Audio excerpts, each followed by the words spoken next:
Welcome back to Red Spotlight, everyone. I'm your host today, Alexis J. Soto, joined by Alexys Moreno, David Francisco, and Peter Martinez. This is our final installment of the Legend of Korra segment. Today, we'll discuss the final 13 episodes of the series, which includes the final big bad by the name of Kubira. And yay! So far, this series has been, as far as us talking about it, going very well, very smoothly, in fact. And let's see if we can continue with it today. Peter, would you like to start off our conversation with Season 4 of Korra? Okay. Season 4 Korra. It takes place 3 years after the ending of Season 4. No, wait, Season 3. Yes, 4 years. 3 years after 3 years after the end of Season 3. Boom, got it. Fuck yeah, nailed it. Did you have a Joe Biden First moment try. there? Listen here, kiddo. I don't need you throwing... Hey, man! Hey, man. Oh my god. That's just plain malarkey, okay? 3 years after the end of Season 3, a lot of things have changed. The Earth Kingdom fell into ruin, and the military leader, now, you saw her a bit in Season 3, known as Kubira, has been going around getting different little cities, city-states or whatever around the Earth Kingdom to sign up to form back together to make the Earth Kingdom whole again, and not just scattered war back and forth fighting. A power grab. The destruction of the Earth Kingdom created a power vacuum. Now Kubira was tasked with coming in and fixing it. Bolin is along the right trying to help her, along with the scientist dude and his assistant. Varric and Julie. Julie? Si. The Airbenders have committed themselves to traveling the world and helping out while the Avatar recovered. And Mako, he's there. The Avatar is missing. And that's kind of how it begins. After being AWOL. For 3 years. Mm-hmm. And that's basically where the story begins. Overall, for me this season, it's a really good season. Oh, yeah. I would say probably second best season of the whole series. Yes. 3 is my tip top favorite. 4 comes in right underneath it though. It has probably some of the best character stuff, if not, you know what? No, the best character stuff with the Avatar. This current iteration of the Avatar, Miss Cora, it has a very clear connection to 3. This is the first time in the series where it's like, okay, they knew where they were going. They had a clear idea from one season to the next. And so that's great. And I think that's why 3 and 4 are my favorite seasons. It has fantastic action. It has fantastic humor. And again, it pushes the show in new and exciting directions that were not even seen in The Last Airbender, which I think is great because you should always be pushing to do more, not keep, be a slave to the past. And overall, yeah, this is a really good season. You guys, go ahead. I have trouble deciding which one I like better, 3 or 4. Mm-hmm. I mean, 3, I love the freaking villains in season 3. But like you said, season 4 had some of the best character stuff, especially for what Bolin kind of went through in this season. But what helps me decide season 4 the best one is the ending. The last where the episodes. Show finally became a real anime. Yeah, basically. But yeah, it's just basically that last fight. I mean, which we'll get into it was honestly one of the best things in that series. And that's one of the things where I said, like, this is very different, and that's good, and I like it. Yeah. Moreno? I agree.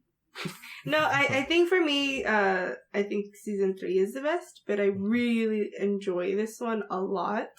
I think Cora's story in this season alone, I think is great.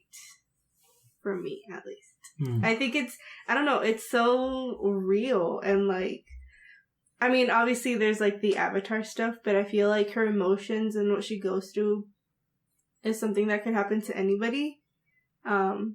It's like, you know, being so defeated and having to push yourself to get through it, and I don't know. It's cool. No, it's all really good. I'll be honest, the only reason season 3 is above season 4 for me is because I really don't like in season 4 how they shove the LGBTQ agenda down her. Oh my god. Oh my god. Listen, Trump's about to be dictator, okay? I need to save myself.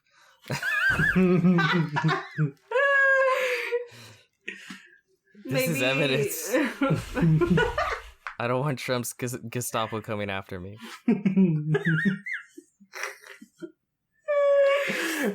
If only that were a joke. I think the consensus here is pretty spot on. You know, I think season 4 is extraordinary. I loved season 3. I agree that the best character stuff is in season 4 of Legend of Korra. And I feel that part of me agrees with the thought that season 3 is the strongest season of the show.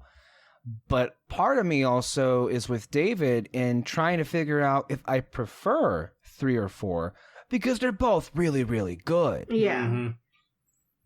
I mean, we'll get into it obviously, but I feel like a lot of the things that that both seasons are really good at, I feel like I think I'm trying to say is that both seasons are really good at the same thing for a lot of all of that. But perhaps in 4 there are obviously maybe more stuff with Cora in particular. I think look, season 4 is the best stuff, the best season for Cora as a character in particular. And it ain't just her. Like what David said, Bolin, especially, and also Varric and Julie. You have the villain Kubira in here. So, yeah, no, I mean, I feel like that's kind of the major overview of this season for 4. We have return of fan favorites. We have not just from season 3, but also from The Last Airbender. So, yeah, I can't imagine we'll explore too many faults, but yeah, I don't know what the right place to start the conversation this season would be, though. There's a lot to really go off on, like last episode. I think we should start with just Cora in general. Yeah. She went through something very traumatic in the end of season 3, and they take an episode to just show like her journey through recovery and everything, which was honestly a great episode. So the first thing is she goes to the Southern Water Tribe, I think, and she goes to Katara to heal, and we got Katara back. Whoop. And we finally get to see like how she works as a healer now, because like they said, she's the best healer basically in all the whole world.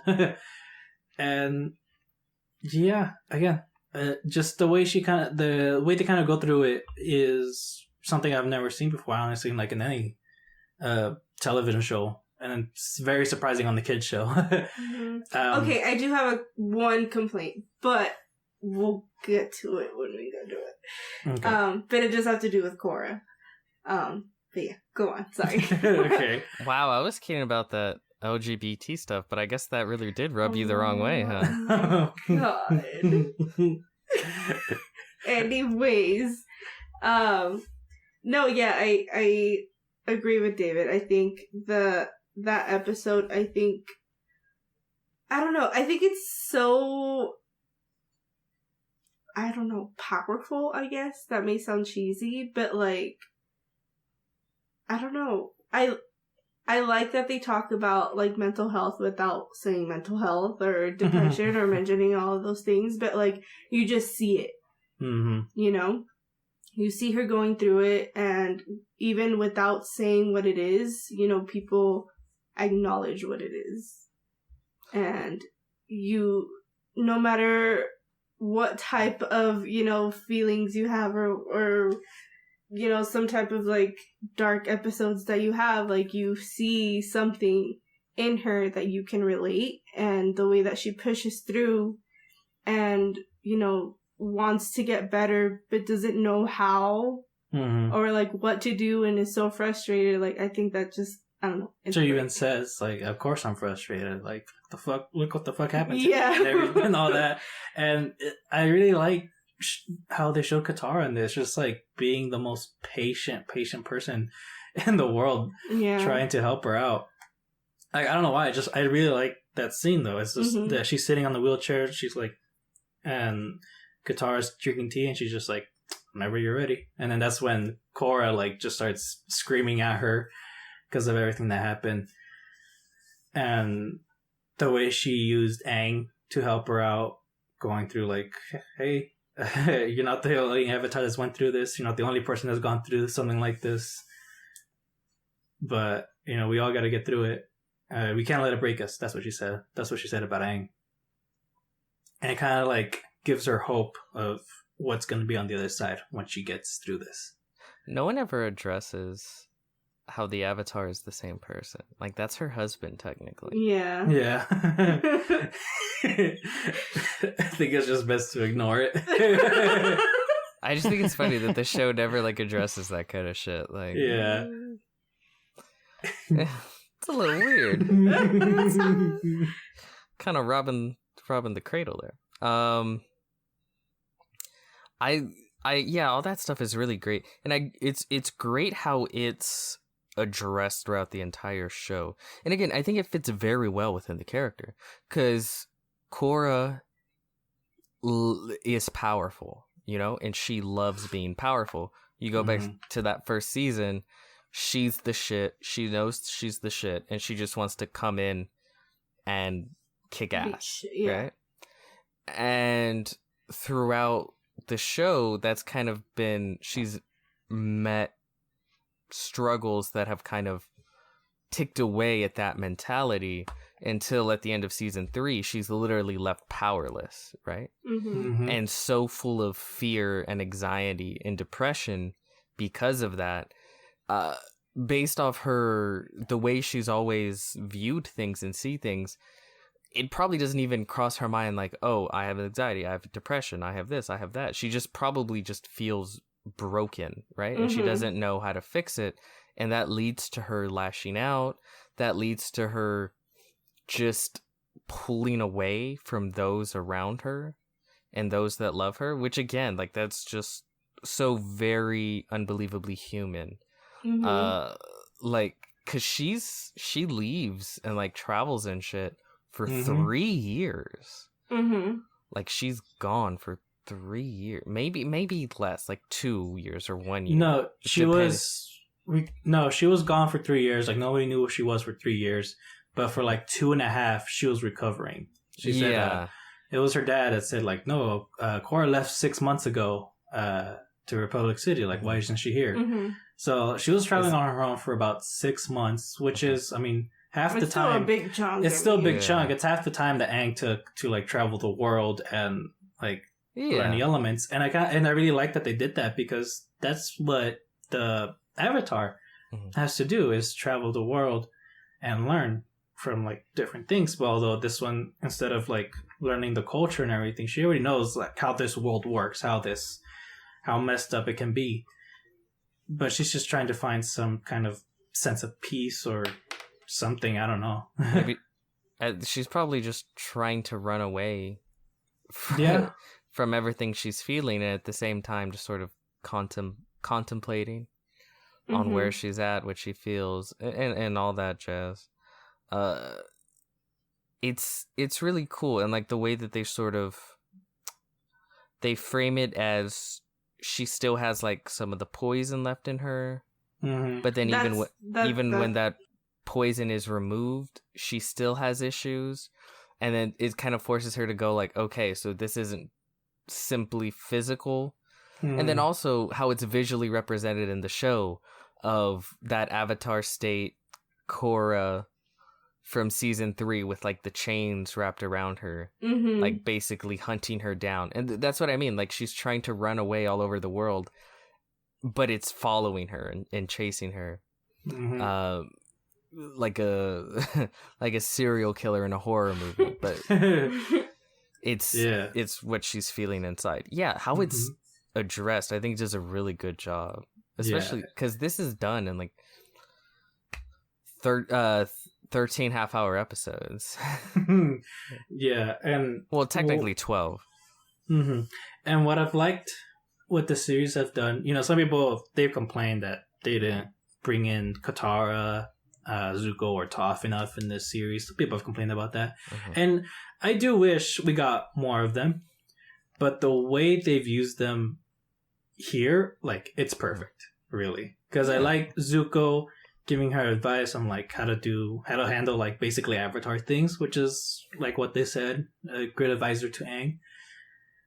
Katara, she treated Korra like the same way she treated Aang, with like a lot of kindness, with patience, and the way they use her as a healer, it was great. And then you get Toph, who treats her possibly worse than Aang. But I like that she was the perfect person to like really help her out in this situation, because Korra needed like this like cold hard truth of like, you went through this shit and you're scared to face it, and too bad. You're going to have to. And like you said earlier, is like she in the beginning of the series, she thought she was a shit. She can beat up anyone who she wants. She wanted to be the Avatar and all that. And then she meets Toph and just goes, "You don't want to be the Avatar, do you?" And she's just like, No, I do. It's just like, and she goes, No. It's like, you know what the problem is now, and you're just scared to like face it. And so I really liked how they used Toph in this situation, and we got her back too. And she hasn't changed. I think you're being too nice when you said you understand those people can go fuck themselves. Read the show you're watching. It's called The Legend of Korra, not Avatar: The Last Airbender. Yeah. Like, come on. I'm at the point where I'm done with those people's shit, you know? Like, we've had those characters. They've had their time. If you want to watch them again, all 3 seasons are streaming on Netflix, okay? Bye. Go fuck yourself. And there's comic books. I don't need to waste time with their shit, honestly. Like, they're the reason why we get crappy items in fandom. They're the reason why fandom is shit. I'm done. Okay. But I agree with you with what you were saying overall, with how they utilize the characters and shit. So what do you guys think of Toph coming back? Or unless you want to talk about something else before? She was a little old. Oh my god. I love that we got more Beifong family stuff. Yeah, that may have been some of my favorite stuff of the season. I just love seeing that fam. That family is so fun. But just seeing, Toph with her daughters and more of the usual drama between them was just so much fun. I loved when Bolin asked who Lin's dad was. And then Lin just gave him the meanest glare. And Toph was just like, "Oh yeah, it was this guy. He was nice. Didn't work out." Yeah. Bowen's just like, okay. Now I know.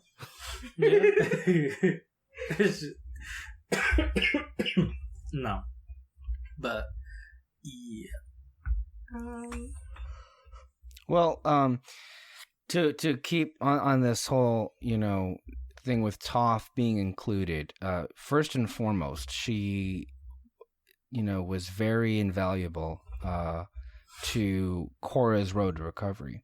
Mm-hmm. It was just a nice way to pair off, Korra, who, as Peter has said previously, like she was someone who used to think she was the shit and everything, and then you have Toph, who kind of is the shit. She is that person. I mean, she thinks that way of herself too, but I mean, she's what, 80 something, and she's kicking ass. I mean, this is like one of those things where you feel like, wow, some people age better, don't they? No, but she's so important for Korra, to kind of, she's that kind of character that's not gonna like sweet talk you. She's gonna tell you, toughen up, bitch, or shut up, buttercup, or something like that, I mean, if they would say those words on that show. And Korra was, so used to just being coddled by everybody and just so done with it. And, Toph was kind of the perfect person to, pair her with, especially at that point. One of the moments that I really loved when we first were introduced to Toph this season was, she's we know that she's blind and she can obviously see with her feet and everything and sense people. But it was I think one of the more heartwarming lines of the series where she walks out of the shadows and she says, "Good to see you again, Twinkle Toes." Because she's actually one of the few left in this world that remembers Aang, but also a rare moment of acknowledgement to just, hey, they're the same person in a way, because it is the reincarnated Aang, basically. And so it was just something a little bit sweet about that moment that I really appreciated. But Alexis, I think, wanted to get to something that she did not like. And I think because Peter mentioned it about the poison in Korra, right? The remnants of it. I mean, that it's not like a big, like, it's kind of a nitpick. I just don't like that it's down to like a physical thing that was like wrong with her, air quotes. I would have much, like, I didn't need that. I would have much preferred her have, like, and I know it did happen, but I just think that you kind of didn't need for her to have the poison thing. Mm-hmm. No, I get that. Especially because she kind of gets the same lesson twice. Yeah. Because of it. It's like, she's afraid of letting go of the poison, and then later on she meets it's a big chunk of poison too. Yeah, she meets Zahir again. He's locked up in prison, and the reason she can't go to the spirit world, or she can't reconnect to Rava, is because she thinks Zahir is like blocking her from the spirit world. But no, he's just like, I haven't done anything. I know. Here. Like, I'm chilling. Yeah. Yeah. Bitch.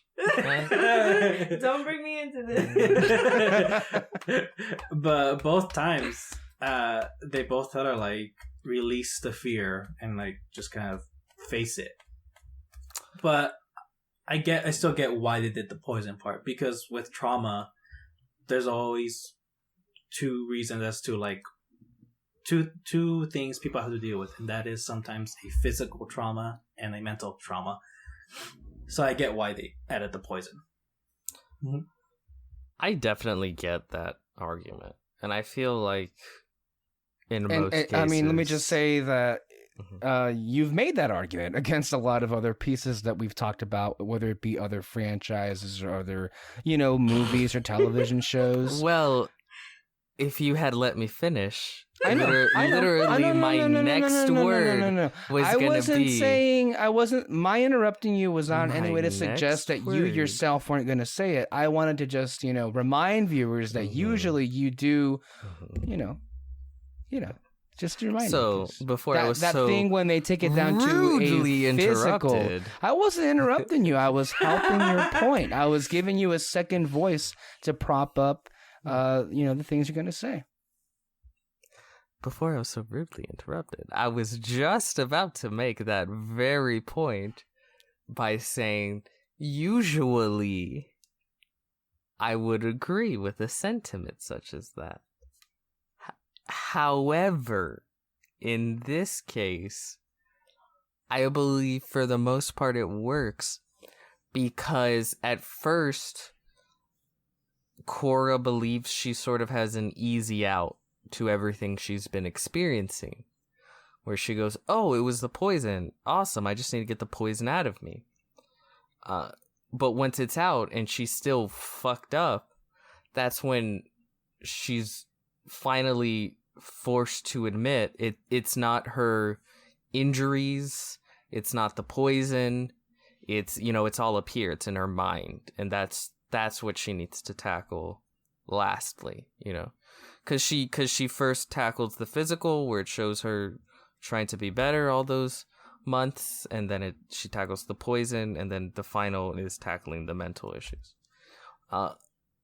which I think is in line with how most people experience that. So for me, it did end up working, although I do understand the criticism, and yes, in many other instances I would be agreeing, but this is a special case that I see slightly differently. We'll make sure to, make an infographic about Peter's special cases or his exceptions to the rule. I gave explicit reasons. It's not just like, well, this is different because it's different. I gave explicit reasons for Mr. why Martinez, I'm I only view it giving you the differently opportunity here. to explain yourself before someone calls you out for being a hypocrite. Not that I am, and nobody is. But somebody will at some point, and you are perfectly explaining yourself while you're not. So I'm only helping Apparently, you here. all art is supposed to be exactly the same, and everything has to be... No one said that, No. but some people will obviously say it.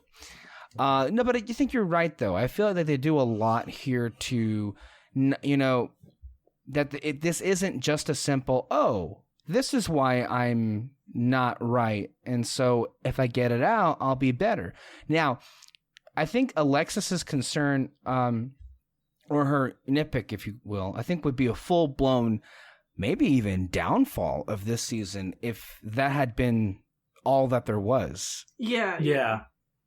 I feel like that would have been like, what? Really? Yeah, under Well, then what those circumstances, then I would have the same criticism. I was Yeah, because then it would be just like, okay, and nobody thought of checking her. that? Well, they don't have scanners or anything. I mean, True. Lynn and what's-her-face do the same thing as Toph. Yeah, but they're not as good as Toph. Mm-hmm. I think that was the whole thing. Like, I think the only reason they left the poison in there is because she couldn't detect the poison. Although it was kind of a lot of fucking poison. Yeah, So- that's what I mean. Like, it was a big chunk. It was a whole, circle. And she put it in a rock. Why'd she put it in a rock? I don't know. Who Probably put it in a just rock? later. Toph. Toph. It'll come in handy. Yeah. Is it like the rice That's what I thought. from Breaking Bad? Honestly, it could have come in handy, honestly. Later on. They should have slipped that. Oh, they should have slipped it to Kubira. Yeah, that's what I'm saying. They didn't think of Yeah, that. Wow. Missed But doesn't she metal opportunity. bend too? Yeah, I guess she could take it out of herself. True. Okay. But then while she's sick, you cut off her head. Oh my god! What? They blew up a girl's head in the last season. You're gonna come at me for cutting it off? Don't I'm crazy? Don't you ever wonder what would have looked like if they had included in Avengers Endgame that shot of Thanos throwing Chris Evans' severed head at them from the past? Because there was God. Yeah. That would have been funny. I would have laughed. Yeah. Oh my god! That's definitely a power move. I'll tell you that. It almost was there, but the sensors, man, damn. Well, Yeah. Anyway, Anyway, so I mean, That's kind of it. I mean, it's not it with her, but like, yeah. They do a really good job with Korra this season, I think. Oh yeah, and then so let's talk about Kubira. So yeah, like Peter said, she's trying to unite the Earth Kingdom back together into one place, and we see that actually she has a great introduction in this season. So they're on the train and they're like, "Yeah, we got 90% of the Earth Kingdom back," and blah blah blah. Creepy. The creepy introduction, I think, is a better way of saying it. And they get attacked by these raiders and all that, and she's just like, "I'll handle them. It's fine." And she just kicks some ass, which is like one of the coolest fight scenes, at least. Great introduction, that's why I say. And then she captures them all and is like, "Okay, either join me or die." And they're like, "All right, great, uniter." And yeah. And so then at one point she heads to a town. And she brought law and order to the Earth Kingdom. That is her plan. And then finally later on, though, we finally get one look as to how she does it. So they go into this town. They're getting attacked by some other raiders, and then you see what's the name? Kai and Opal. And we see Opal Zambano, and we get new suits to the airbenders, which is yeah. I mean, it's cool in concept. They're slick.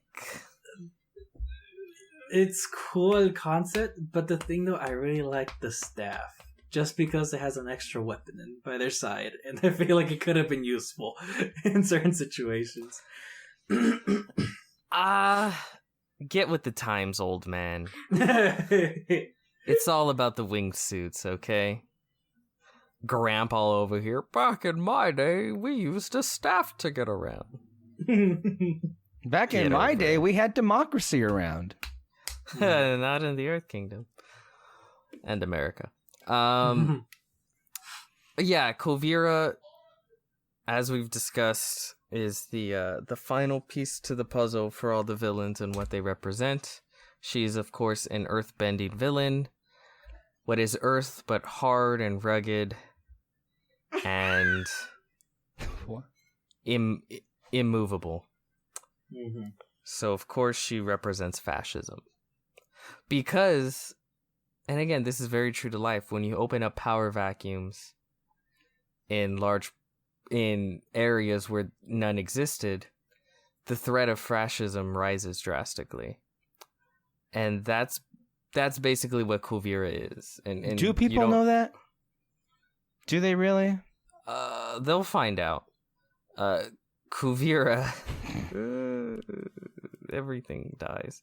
Kubira is very much a fascist. And if you don't know what fascism is, don't worry, you'll learn the phrase. But it's basically a ultra-nationalist, far-right dictator. So that's... And she's a military leader. I like Kubira because she's very cool and calculating. She's got a very Darth Vader thing going on. When she chokes, what's his name? The scientist. Varric. When Varric's like, I can't do that, she just grabs him by his collar and like, bitch, the fuck did I say? There's a lot of Star Wars references, honestly, here. Oh, yeah. Yeah. We've mentioned Star Wars at least twice or thrice in every Avatar show we've done since the summer. Okay. But this is the first time where it feels like direct reference from the makers of the show. Which is interesting. Can I tell you, this is kind of one of my issues with this season. And it's a big reason why I maybe prefer the third season to the fourth. And it's very personal. and I understand it won't be the same as everyone else. Why are you laughing? Because I feel like I have the same problem, but it may be for the same issue or maybe for a different issue. But a lot of the season was hate watching for me. Okay. To me, Kubira is far too sympathetic. Yeah. And I know that sounds kind of weird to say because you're like, well, don't you want your villain to be sympathetic? And again, it might just be where I'm at in my life, in the state of the world, but I have no sympathy for fascism at all. And like the show literally ends with like Cora showing mercy, and she even says this shit like, I had to go through all that pain to learn, you know, to care for other people, even people like Kubira. And it's just like, I don't want to care about people like Kubira.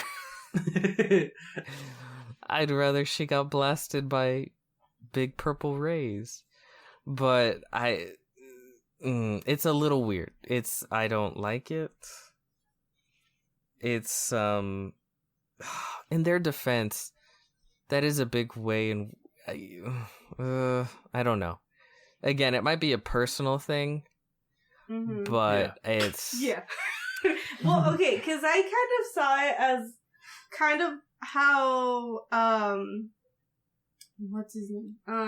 Zahir, where he, in his mind, he's not doing anything bad. Oh yeah, obviously. That's how I see Kubira. Yeah. Thinks about these things. Like, she's actually like, it's her duty to save her kingdom because it's her home. You know what I mean? Yeah, 100%. I agree with Peter. It's not that she like. Go ahead, Alexis. I mean, I don't know, because I kind of don't see it as like she genuinely like wants to rule and take over. Like, she just wants to help, and this is her way of doing it. She just went overboard. Yeah, well, she's a fucking psychopath. If that's what she thinks, that's just what she did. No sympathy for her whatsoever. Fuck her. Look at all of the terrible things that she did all throughout this season. She's a horrible person. How many times that she was even, ready to kill her own people on her own side? Sure, that there was some kind of an original pure goal there in the beginning, and she felt so passionately about her country and her people. But look at where it ended up getting her. I'm sorry. And you know what? If you want to go ahead and say that, I agree with Peter, and this may be a personal thing for both him and I, but I've just no patience for it. I have no patience for it whatsoever, and I can't, just say that, oh yeah, it was okay, or wipe it away. Like, she basically was. I mean, I'm not saying it's okay. I know you're saying, like, just like it. Alexis, me and other Alexis. Well, at least I do. I agree 100% with what you're trying to say about the character and all that. I actually think Kubira is a very good villain. I like I said, I really like the season. I don't have the patience for it. I don't have the ability. I know it's a very personal thing, and I understand that, but I can't. I can't. We're not gonna come to an agreement as to how she should have been dealt with, but I think we can all just agree though that she is a great villain. They give some good background into her, and just kind of the way she does her villain stuff. To me, it's pretty smart. It's just when she's trying to take over Zaofu, she brings in her entire army and then tries to get Bolin into her inner circle to try to do this as peaceful as possible, but she knew that wasn't going to happen. Yeah, I just think there's a little bit of a misunderstanding. I'm not attacking the show for any of these things. I'm just saying how I feel right now. I'm just in no mood to see that depicted that way. I think for the show though, I think she's an amazing villain. I mean, look, I think Kyle says it all the time. If what was that? So it's my mom. It was what was that? If the villain is making you hate them, and the content of the story is good, then that's kind of doing the job right, And Mhm. yeah, I think she was the most effective villain from that perspective, and I did hate her. Hate her, I did. Very much so. In large part because, and this is kind of the sad beauty of the show, but a lot of the takes on theology, ideology, with the villains on the show are really borrowed from real life events and Mhm. things that could very possibly happen again. And it's part of the experience of watching the show was very frightening because, and also frustrating because this is literally the same kind of shit that happens with the rise of fascism, like every other century or so, maybe even faster than that. And it just gets me so depressed that no matter how many times humanity is shown how to avoid it, they never once do. So it is a very personal thing for me, but I don't place any of that on the material itself. I think it was handled well. And as to how they ended the thing with Kubira, I'm not even that against the ending for her. I think, the ultimate sign of strength is forgiveness and tolerance against everything. And of course, like, they didn't just let her walk free. She's locked up. She's done. But I mean, she got her life. Should have rolled out a guillotine. What's up with you and like head stuff? Wait, don't repeat that bit. I'm keeping on brand. That's all. Did I make myself clear there? Yeah. Okay. No, we all get it. we get it, okay? We get it, okay. But yeah, so yeah, that was Kubira. The other characters, let me see. Like I said, we didn't talk about the best part. It's fucking robots. Yeah. Oh yeah, they upgraded. They upgraded the mech suits. Yeah, like, a lot. It's just motherfucking robots walking everywhere. And it's cool. Like, I love the designs. Like, it's it's this very steampunk mixed with Iron Man Mark 1 aesthetic going on. It really was Mark 1, huh? Mark 1. I enjoy it. I enjoy it a lot. And then, of course, I don't know if we want to talk about it yet, but there's a special robot at the end.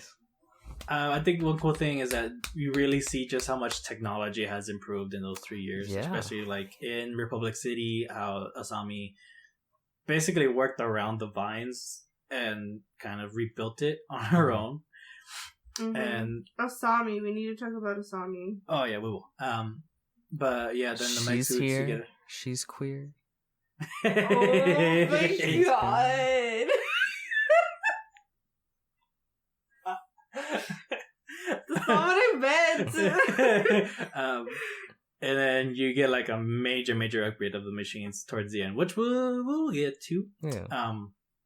But yeah, Asami's story though, she rebuilt Republic City, and then you get a scene where she's at the prison visiting her dad, and it turns out her dad has been writing to her for a while, wanting to see her, and it was interesting. I mean, I understand why they like started this off, but it really came out of nowhere almost, honestly.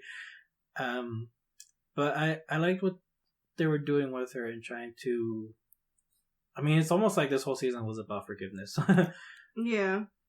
So it started with her taking a few steps and forgiving her dad for what he did, being evil. An evil scientist. An evil scientist.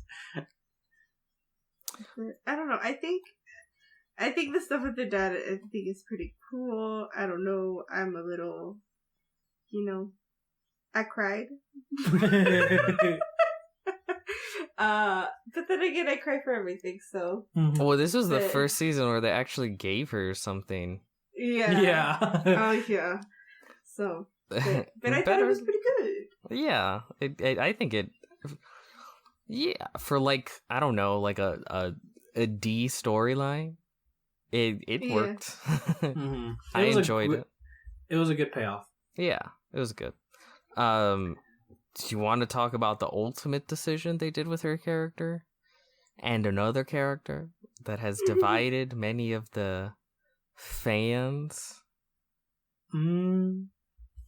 Sure. Why not? So, yeah, towards the end. What did you just do? You don't know. Cora and Asami are basically together. It was pretty vague when they actually Korra-sami. Cora Asami. Yeah, it was at the end. It was pretty vague the way they showed it. Like his fans like were demanding to know, like, are they together? Are they together? And then the writers, I don't know if it was like from The a tweet first or time something. that I saw that, I did not. You did not get it. That did not cross my mind. I got it completely, honestly. But No, some people- I was like, oh, cool. Going into this. they go on a little vacation. Look at them. Girl trip. They're such good friends. They're such good friends. Look, they're even roommates together. They go They're on travel vacations buddies. together. Oh, They're travel Yeah. buddies. must be nice to have such a close friendship with another person. No, but some people, they've always gone to that scene and now they say like, oh, that's, it's just a little scene, nothing came about it, it's not enough and all that. Where they weren't But- weren't allowed to. They weren't allowed to, yeah, but like when I first saw that, I was just like, holy shit, they did that. I'm really glad they did that because they really built up their friendship or their relationship really well. You get a little bit of it in the last season, and then throughout this season, turns out Cora has been writing to Asami in those 3 years, just only her, and because they're just they're a lot alike. I think wasn't it in the last season that they realized that she was. Yeah, go ahead. Sorry. Well, Cora realizes like they were both sort of like locked up their whole lives, just kind of being taken care of. But then they both had to come up on their own, basically. But at the same time, they did it together. Like they were the only ones, like kind of at each other's backs. They're the ones that they understood each other as to like why they're kind of struggling to work on their own. See, if they had gone with the season 5, it would have been a villain trying to get rid of gay people. It would have been a very personal journey. Yeah. No, instead, real life got that villain. Oh yeah, real life always gets the worst ones. A lot of people don't like, or they're like, oh, it comes completely out of nowhere for Cora and Asami. No. And I think on the surface, it does kind of come out of nowhere. But I think on a rewatch, or if you just look at it and pay attention, I actually really like how subtle it is. Because you have, and I like the journey. The first season, they're basically like competitors over, that slab of meat, Mako. And shit just kind of is weird between them in season 2. They really don't interact. Season 2 is kind of a wash. But by season 3, they realize like, oh wow, like we've never really just gotten to talk to each other, get to know each other as much as, everyone else in their little friend group. And they slowly just sort of connect, and they click. And then by the time season 4 comes around, Cora feels that she's kind of the only one she feels comfortable speaking to in her just worst time of her life. and you can tell just how much that solidifies the bond between the two. So by the time that it ends with season 4 and they're kind of off to each other, I like how the show, again, where it started, where they're just kind of somewhat petty rivals in a dumb teenage romance, to like where they mature and grow closer, and by the end it's like, yeah, I see it, where they end up together, and I think it's nice. Yeah. I like it. I mean, I guess like my only complaint is that I wish that they would have done a lot more with Asami, because I think she's a great character. Yeah. And by the end, I think that like, you know, you could tell like if they would have done more with her, it would have been really good stuff. Yeah, you would have felt more, because like with season 1, she's the rival. Season 2, she's there. Is she though? Is she there? Season 2. I don't even know if she's there. I mean, they had an interesting thing going on where she has to rebuild her company, and again, I didn't even care about that. Yeah, I know. But like, it was a pretty cool payoff in this season, because again, it was because of her building it up on her own again. She was able to rebuild Republic City. But in season 3, she's there and she's cool, but she's just kind of Korra's friend. Yeah, like you just sort of see them grow their bond a little bit more. And yeah, there has never been any time within the show, except for season 4, where she's just kind of allowed to grow as a person on her own, and it's not about how she connects to anyone else in the group. And that's, you know, her and her father stuff, right? Yeah. So yeah, I agree. There should have been more with her throughout the seasons. Just her being her. Yeah, that's why I don't know if I think... I'm not sure that it was like a complete setup throughout the seasons, or like that they intended for them to end up together. And I kind of see why people are like, oh, this came out of nowhere, because they didn't do much of their characters. I still don't agree with that though, because I got the first sign of it at the end of season 3 when she was just like, oh, like, just I'll do it, like, what is it? Like, I'll help you through this, whatever. Just like, please talk to me and all that. Just to alert like, the audience, we record this Cora installment Wednesdays. It is now 10:28 p.m. If we're beginning to trip over our words or slur our words, just so you know, that's kind of why it is that way. Because I'm just noticing that some of us are having a hard time speaking. It's night. Go ahead. Yeah, we're always tired doing these podcasts, honestly. But what was I saying? Oh yeah. No, I got the first sign of it in season 3, and like you just like in season 4, you sort of see it develop a bit. They're reconnecting and all that, and I think that's why, I don't know why, it was obvious for me at the end of season 4 when they're like holding hands together through the portal. It wasn't like, oh, they're together. It was more of like, oh, this is going to blossom into something better. Well, if you read the comics. And I mean, that's my Alexys Moreno impression.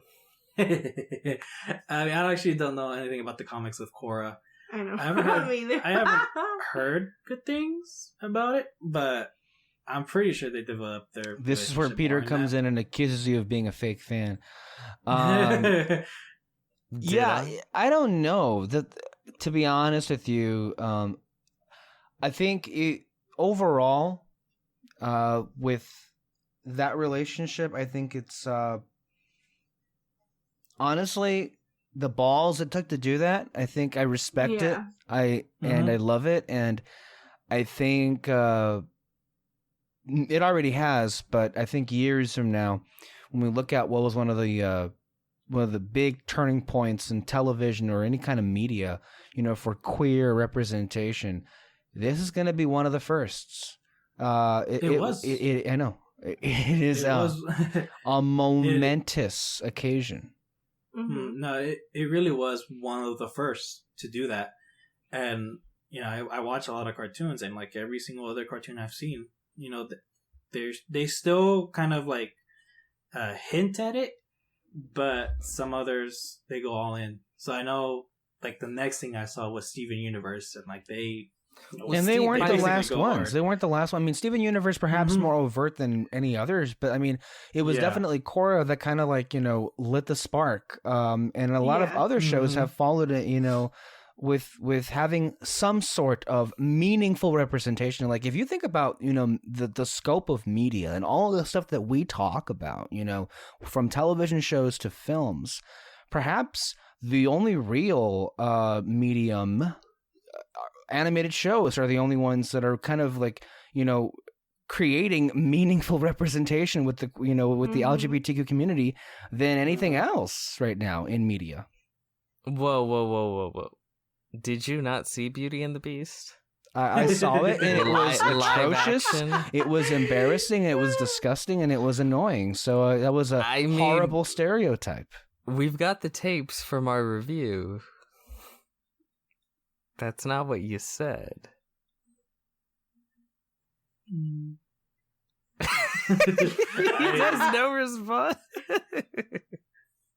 I mean, I stand by what I said. It's disgusting. It's horrible, and I cannot believe it is what I saw. It's so fucking embarrassing that's editor. pathetic. Go ahead and insert his real thoughts from when the movie first And came who out. is the editor, Mr. Martinez? Oh, this seems like a conflict of interest. I don't know. Yeah. no, but for like Nickelodeon itself, the studio, we talked about it in the first. I wonder season. if they got it.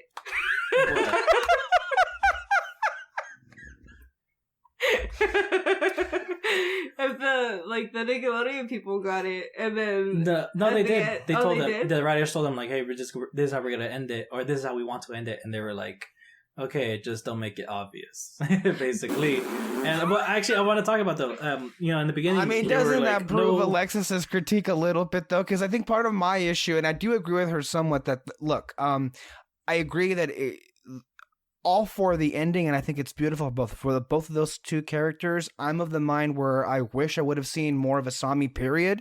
I do think that there was some stuff with her that was building to it. I agree with the notion that it definitely was subtle, and if you like it for being that way, I definitely see it. But maybe this is just one of those things where I was just too thick to not see the obvious, because I was looking for it, I think, around the end of season 2 or 3, because I knew of this. Everybody heard about this, so I knew this was coming. But by the time we actually got to it at the very end, I had forgotten, like, oh, that's right.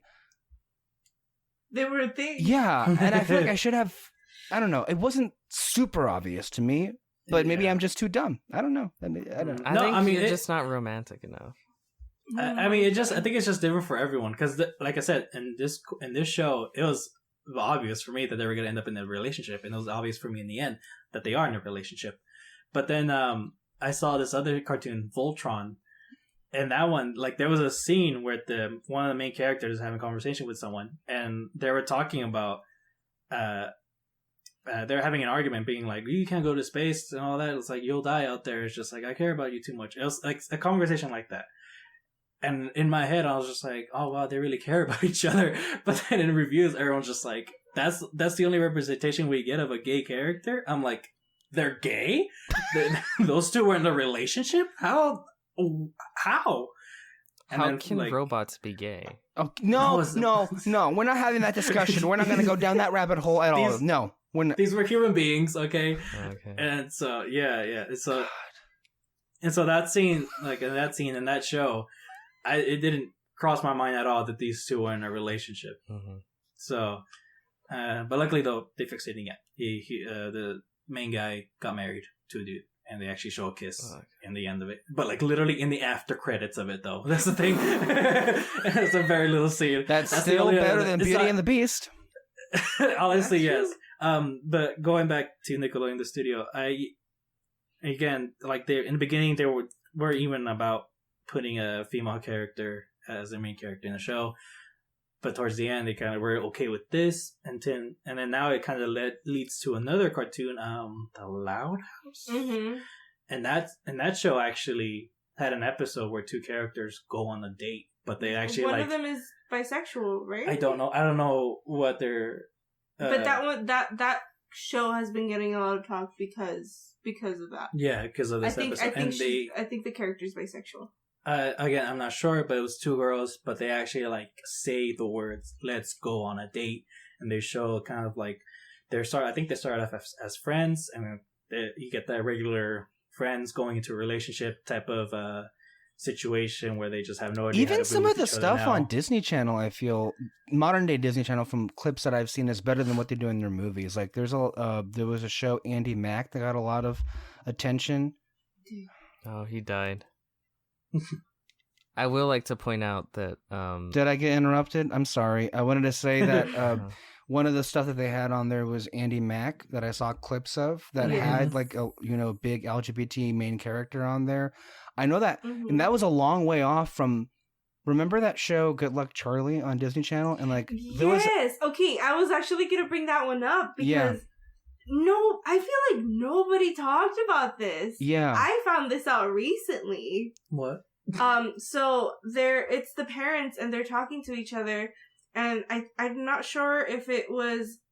I think it was like a friend of Charlie's or something. They want to have a play date or whatever. And both of them are like, "Oh, I talked to the mom," and then the other one's like, "No, I talked to the mom. Like, her name is this." Yeah. And they kind of realize, like, "Oh, they're together." Yeah. Okay, I remember now. I forgot about that episode. but like, I feel like nobody talked about it unless like people just didn't get it.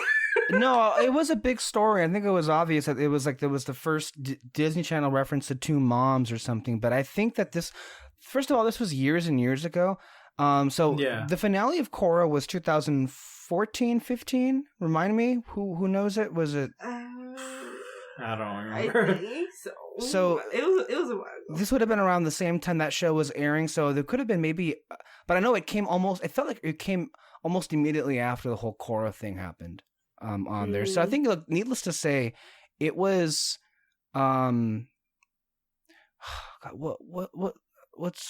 it was a moment that's important in history. How about that? 2014. 2014. Gotcha. Okay. Yeah. The biggest controversy to me is that you guys watched Good Luck Charlie. Yeah, I wanted to make references to the fact that there were clips. I didn't watch that episode, but it made national news when it happened. I made sure to say that at the beginning because, Peter Martinez likes to go after some people for things that they watched in the past. I don't know why he wants to do that, but I did say in the very... fucking annoying. I know. But I said in the very beginning that, hey, I heard about this when this was happening. Yeah. So sure. So I want to let the record show that the way that Alexis quickly tried to move on from that Voltron discussion tells me he has tendencies of homophobia towards robots. God. It just comes off a bit bigoted. I think the record will speak for itself, and I've made numerous comments already in the past 5 minutes in support of more like LGBT content. So I think you're not listening, or you're not doing a very good job. But not for the robots. You were the person who questioned if robots could be gay. Excuse me. You were the one who questioned whether or not robots could be gay. So like, and you clearly came down on the side that said no. No, and I said we're not having that discussion. It's ridiculous and absurd. I mean, who questions those things? So members of the gay community are absurd. Okay. That's not what I was... Oh my God, I was saying you questioning that is absurd. Okay. Anyways. Oh my God. It was a big moment for the LGBTQ community. Again, for anyone that says like, "Oh, that's not enough. That's just a short moment." Just please remember that this was one of the first for like any cartoon show. It had to be the first one. I'll say it. It was the first one. I think. Like it. I'm very confident. Again, I watched a lot of cartoons, so I'm pretty sure that was one of the first ones that I've seen. But yeah, moving on. SpongeBob. What? SpongeBob is non-binary. Nobody knew that. I mean, they didn't announce it till recently. So. Yeah, true. Anyway, what else happened? By the way, that stuff is in a category like you can argue that doesn't count because it feels very much like when J.K. Rowling. The horrid J.K. Rowling. I should rename her the horrid J.K. Rowling. Out of nowhere, announced that Dumbledore was gay. Long after the book was even written or something. Remember that controversy? Yeah. So, yeah. He was in the cupboard. Also, even the reference they made to that love story, I didn't even watch this movie from what was it, The Crimes of Grindelwald. Even that reference I heard was like very like vague and like absurd. Like, what did he say? Jude Law. Oh, we were close friends, or a little closer than friends. There was nothing. There was nothing. Absolutely nothing. I'm sorry. Like, no. Did J.K. Rowling think that there were what, men dressing up as, as women? Is that why that they avoided that whole thing, or? Snape dresses up as a woman. He did? Oh, like one little scene. Oh, but wait, I heard someone reference that in a podcast that was the first sign of her transphobia. That Oh my god! that scene in Harry Potter that you just mentioned. Oh, it could. Oh, maybe. Oh no! Stop! Oh, did I just ruin that? I'm sorry. I remember somebody referencing that this past week on a podcast. I mean, you just blew our minds. That that's what it could have been. It's just crazy to me that the person that came up with Polyjuice Potion is like transphobic. I don't know. It's weird to me. But the boys turned into boys and the girls turned into a cat. Yeah, So. but it's a Polyjuice Potion though, so it's temporary, meaning that she thinks it's just a phase. Stop it! Damn. Wow. All of a sudden, you all are these film critics. Okay. Anyway. Wow. There's only one thing I remember about Mako, which is when they're telling everything that went on with him, Cora, and Asami, and basically saying that he's trash, and like his grandma is just like, "Wow, you're trash." That's it. Well, yeah, that's. I was gonna ask that. Like, so Mako's whole thing is that he's a babysitter to the Earth Prince. Yeah. Oh, that's right. Yeah. Prince Wu. Prince Wu. And I mean, I liked what they're doing. They did build up a good friendship between the two of them, and I like how Mako was like the toff to him, being like, "Dude, you're a shitty king." Like, I'd rather have Kubira than you, honestly, and all that. But it was a cool thing that they both learned to like. Well, I guess Wu learning from Mako to be a better king. So like, it was a good storyline, but like probably like the least favorite out of all of them. But yeah, Prince Wu's story was pretty cool. I like how everyone was just so annoyed with him, and I like how I like that bit of detail though that President Raiko was using Mako to kind of like be good friends with Prince Wu, like build up his political game Right. from the Earth Kingdom. But then it all went downhill because of Kubira. Yeah, but I mean, it also is in theme with the rest of the season, growth and forgiveness and things like that. And he really did legitimately grow as a person. And he said at the very end that he would dissolve the monarchy. More of the, and it also is a sign of, the times that this world is in and how it's, how far they've advanced and progressed since the days of The Last Airbender. Yeah, one thing to note. I mean, not even that. Like, the Earth Kingdom just have like a queen bitch, so. Yeah, I mean, and again, we celebrate her death, obviously. At least Peter and I do. For the crimes that she's been accused of. So, fuck her. Allegedly. It ain't alleged.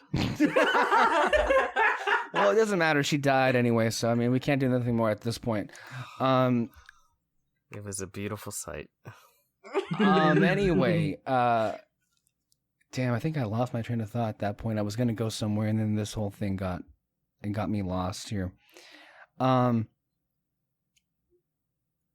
thinking, and I lost it. Bolin. We should talk about Bolin and Opal in that situation. Yeah. The most interesting relationship. Honestly, yeah. Bolin's working with Kubira. Opal hates Kubira because she's basically going against her family. Mm-hmm. But you just feel bad for Bolin in the beginning because you know he's with the villain and all that. How can you spend 3 years with a fucking super Hitler and not once notice the horrible shit like she was leaving in her wake? Because she's fixing the country. Mm-hmm. She's making it great again. Yep. Gotcha. Yeah. Yeah, I know he was annoying me the first episode because, and again, this is me putting myself into it, so that's why I got frustrated. It's like, you fucking moron. Look at what's going on. This bitch never smiles. That's never...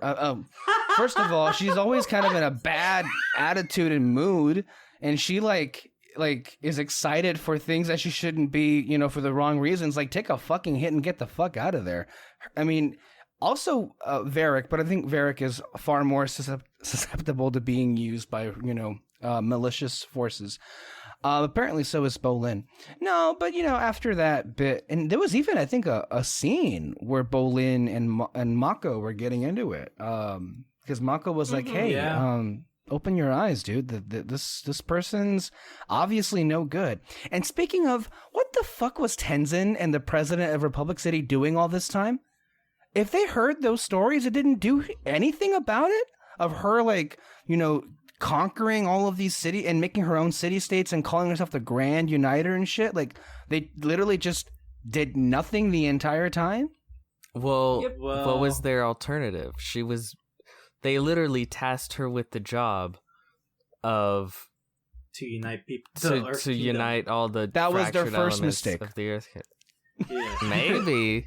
But then they also had the idea of thinking that she was going to give it up afterwards. Yeah. You know? Like, she can still... And her being called, like, the Great Uniter and all that, like, she could have still been called that. It's just that she just has to give up the power and just be, like, the right-hand man to whoever the next king is going to be for the Earth King. Well, okay, first, let's put the brakes on that one for a second, because you just reminded me that they had originally asked, what's her name?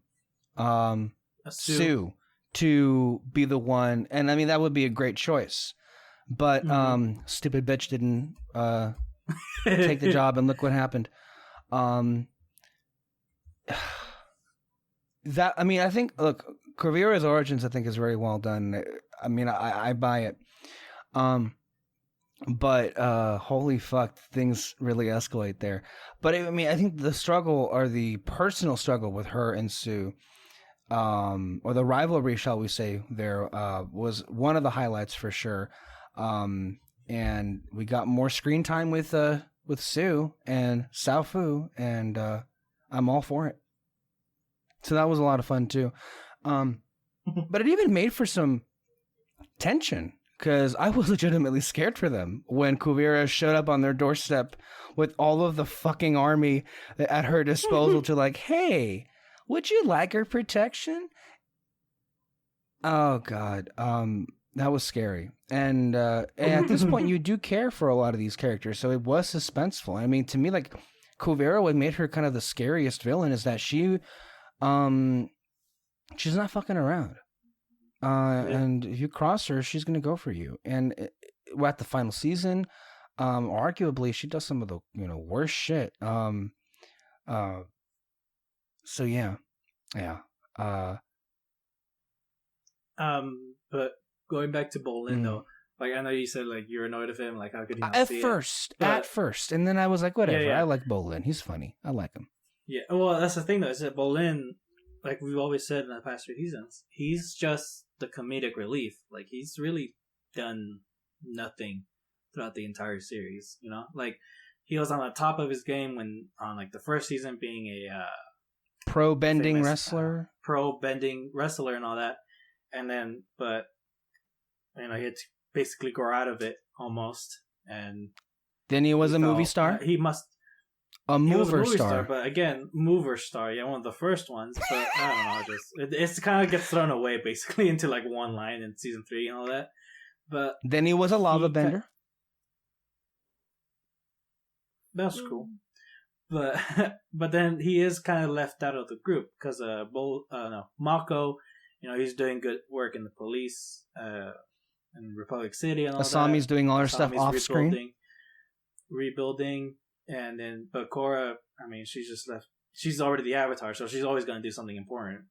And so I understand why Bolin would kind of join. saw this as like his opportunity to do something. I understand that, yeah. He felt attached to it. I don't know. Yeah, no, that's basically, yeah. He felt attached to it and just try to make whatever reason he could in his head.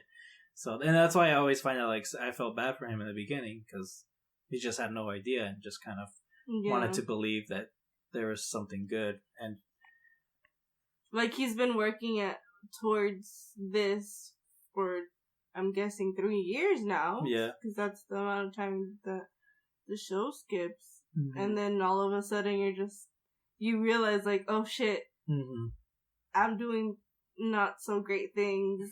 But what do I do? Like, yeah. And then, but finally, though, he realizes, oh shoot, Kubira's a psychopath. And I kind of like how his alliance with Kubira brought tension with him and Opal. And it's just kind of like the way they fixed it. It was cool. Also, stupid. Oh my god. So Kubira brings her whole army to Zaofu and all that. And Cora tells her, like, no, just stay here. I'll handle it. And she just decides, fuck it, I'm gonna kill Kubira. Right? Like, right. What the hell? And you saw this in season 3 where she tells Lin, like, no, we'll just all stay here. We'll let it go, blah blah blah. And then she just goes, Cora, wanna go get him? Like her right hand man. So like she's done this before, but she do that with an army at her side. Like, do you not see the problem there? Yeah, that was a whole situation. But it was a good payoff, because then you get a prison break with Toph, Beck, and Bolin, and Lin, and Opal. That was a good prison break scene. Yeah. No, honestly, that whole scene was so great. But I'm glad that it did lead to Toph reuniting with Lin.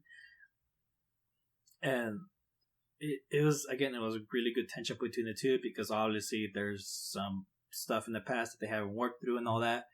And this is and that little moment though where they're like in the campfire talking, and I love that scene because it kind of just shows again just how hard it is for kind of people to grow and change, especially like when they've been in a certain way for so long.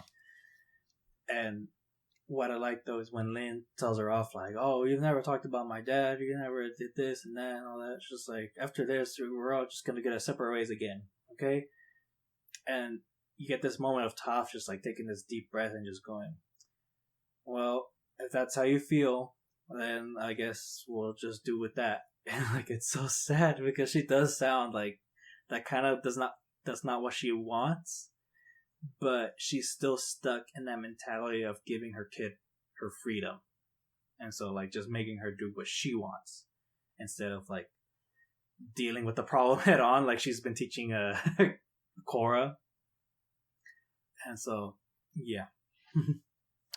Yeah, one of the lines that I liked a lot about that episode was when she rescues them, then they get to safety, and I think they offer her to come back and help out with Republic City, and then she gives like the typical old person answer, where like, you know what, I'm too old to give a shit about this. All right, you guys, why do you think Katara stayed out of that civil war and the Water Tribe in the first place? I'm gonna go chill because I'm old now, And I thought that was just an honest answer. I loved it. It's hilarious. Yeah.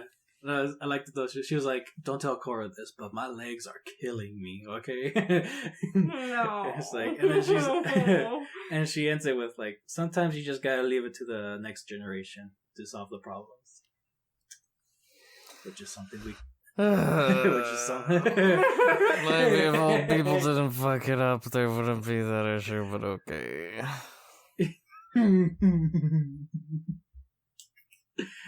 Yep.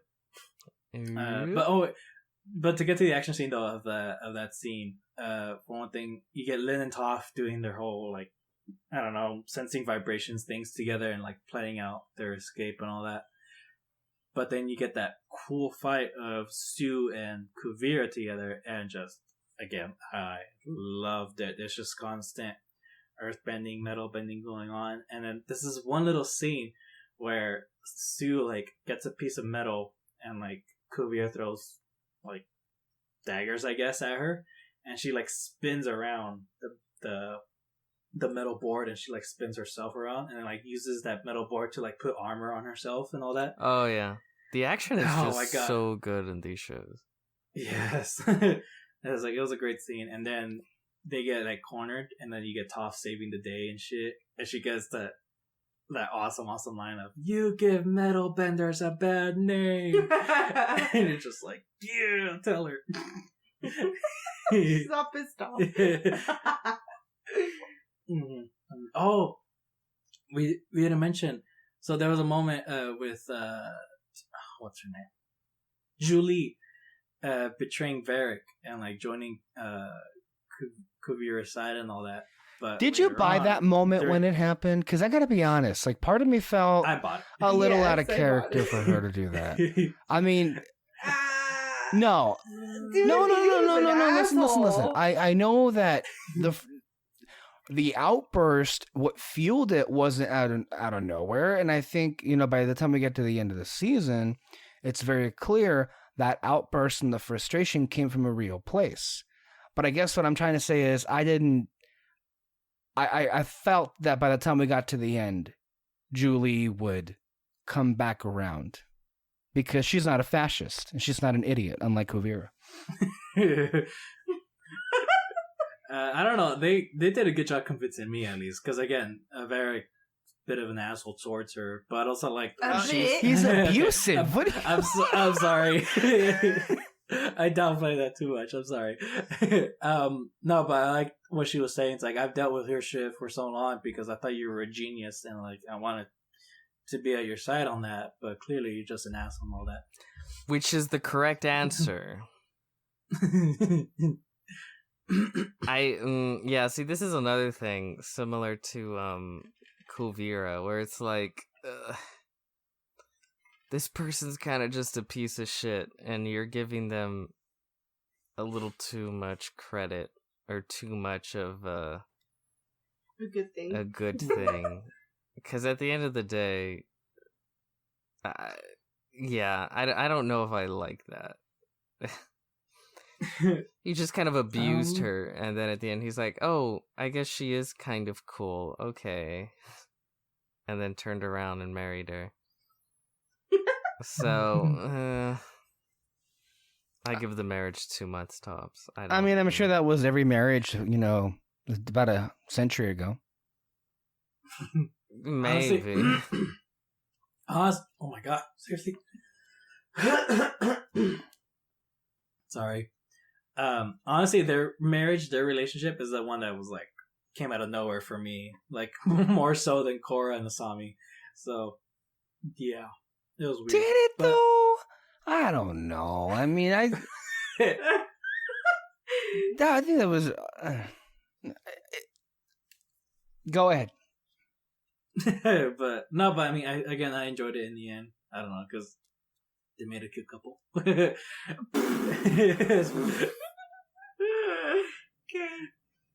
Do we not like Varric here? I don't know. He's hilarious. He's cool, but, like, he's funny. To marry and then have the person that he abused the most marry him? I don't know about that. I don't know about that either. I don't know. I got the impression that, like, because they make a whole deal of her saying, you know what, you can't treat me like this anymore, and then he doesn't, right? So, like, didn't. So you're trying. Yeah, I mean, you're trying to say she was asking for I'm it? not. Or? I'm not listening to you. I'm not listening to you. You're.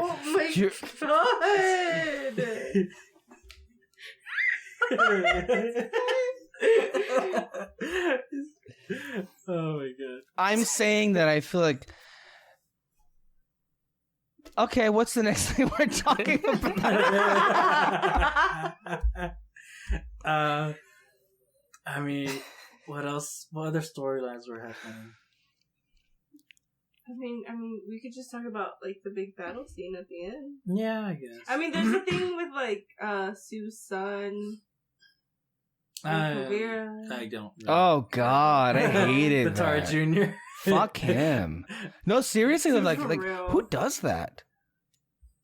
Yeah. Who do like that was his whole family that he just stood by and they were locked up and shit and they were Hey, Yeah. hoes before bros. Oh my god. I mean, if you're talking about people who were like too easily forgived, Oh yeah, he was too easily forgiven because he was clearly all in on the whole fascist uniting of the fucking Earth Kingdom, and he only changed his mind when he got turned on.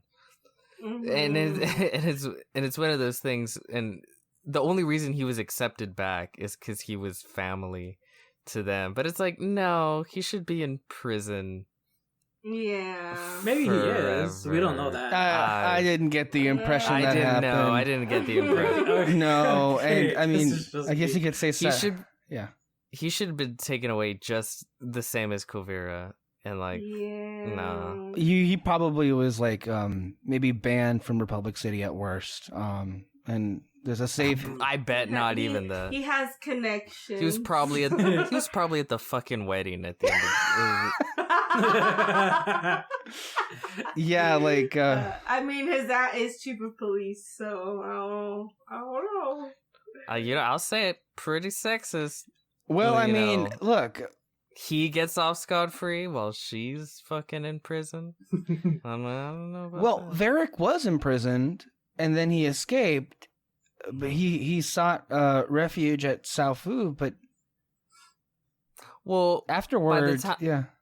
he technically helps them save the city. So, maybe that grants him A pardon. some level of pardon or immunity or Mhm. whatever. Yeah. Anyway, so Kubira takes over. Oh my gosh, I forgot to mention actually. So Korra tries to fix the whole situation at Zaofu And gets her ass kicked. and that. But before that though, I did like how she was trying to handle the situation as peacefully as possible, and it was in this moment that you actually do see like a lot of growth in her because again she was trying to do it peacefully without fighting. But in some scenes before that, though, when you first see her in the show, she's like wrestling or fighting against this earthbender in a ring. And what I like, though, it's a small detail, but when she's fighting, she actually just stays just earthbending during that fight. Whereas before, if you remember in the pro bending match, she was losing. She was trying to use water bending, but she ends up losing and it's just like goes straight to earth bending or fire bending and all that. And I think it's just like a little detail of growth in her that she stays collected during certain situation and like tries to not to escalate anything, basically. And so in this situation, it's again you see it again. She's trying to be peaceful as possible, but what kind of sucks though is that everyone around her is like kick her ass, and all that, and she's just kind of like, I guess I don't have a choice, really. And another thing to really, to complement the ending and her choice to save Kubira too. I mean, that's definitely in character for the Avatar. That's what Aang did with Fire Lord Ozai. He didn't have to spare him, but he did. Yeah. And I think that's kind of, I mean, I'd like to think that's kind of a precedent he changed with the Avatars to follow. Unlike fucking Kyoshi, who was like, I didn't kill him, he fell. Personally, I don't see the difference. So hey, there's something. But I thought By the way, David is reading the Kyoshi books. Yeah, I'm like halfway towards Rise of Kyoshi, and it's really, really good. It's good. I wonder, yeah. The wedding was nice. With, Varric and Julie. I like the side excursion of Janara, Milos, and Oh yeah, that was a fun Yeah. thing. I think I love the scene where they see Aang's picture. Oh yeah, that one. He's spinning the sushi rolls or something. And they're like, "It's Grandpa Aang." Oh my god, that's such a great picture, honestly. And then Korra's is just like, eh. And oh, sorry. We're getting word from our producers. Has something happened to someone? Okay, all right. We're just literally being handed some breaking news. It is with a heavy heart that we let you all know that Michael Jackson has died.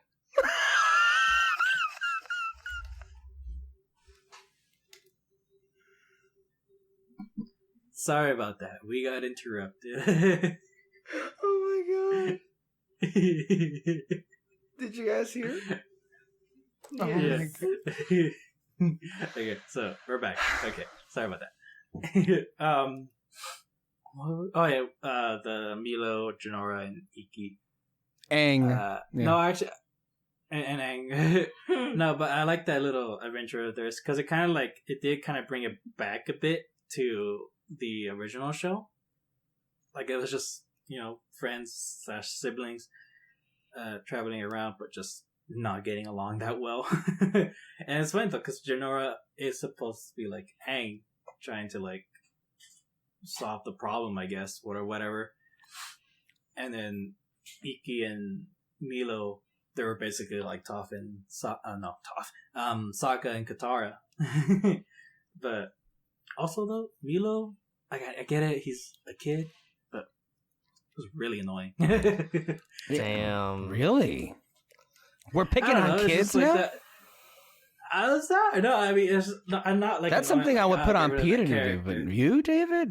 That's. I love Milo. What are you talking about? He's adorable, yes, but it's just this constant of let's live off the wild. Let's become men here. That was hilarious. What do you mean annoying? It just, I don't know. Like every time I rewatch it, I'm just kind of like, oh, God, I used her food for fire. Oh my god.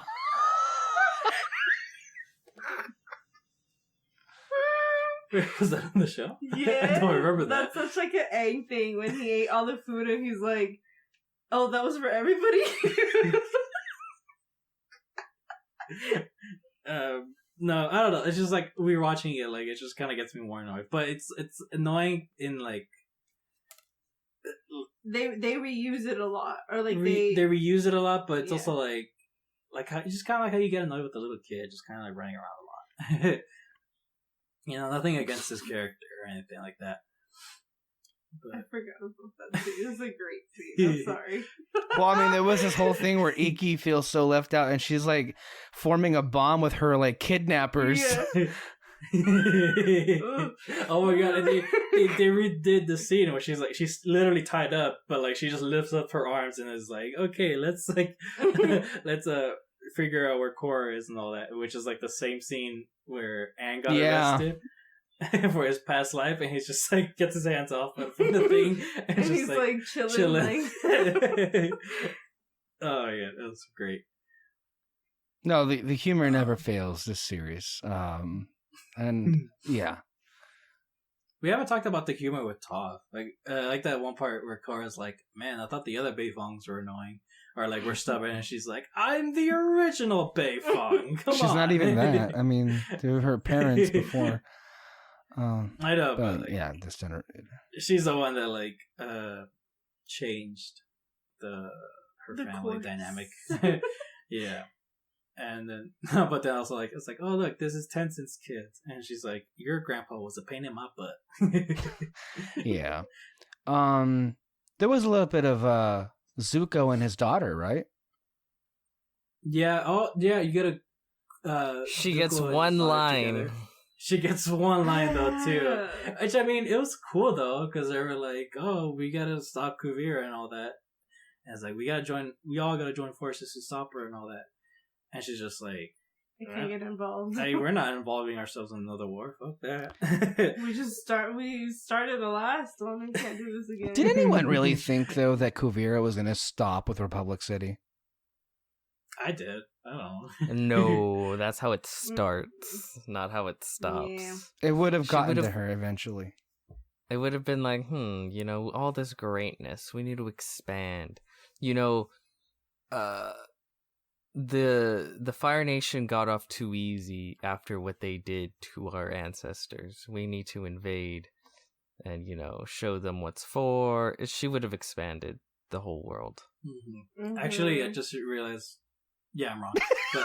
but I just realized though too is one reason why she wanted to unite everyone was to expand their technology of Zaofu to the rest of the Earth Kingdom, which was basically the same reason why Sozin wanted to take over the whole world too. I thought she was no, Republic City is stolen property. We need to get that back. I mean, basically she fell in the same way. That's exactly what the Earth Queen was doing, or what she wanted to do, what she was pissed about. Yeah, no, may she not rest in peace, by the way.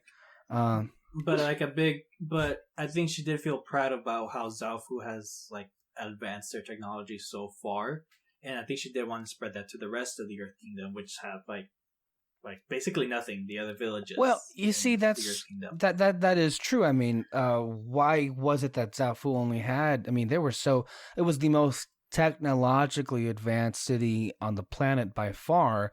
I mean, Republic City is great too, mind you, but yeah, a lot of the Earth Kingdom, and maybe part of the reason why it just completely fell into chaos was because the Earth Queen kept it 100 years in the past. It just never moved on, and they were. Mm-hmm. I mean, I think it was implied that she hoarded all the riches at her palace, or at Ba Sing Se, and everything else was just I don't know, Mos Eisley.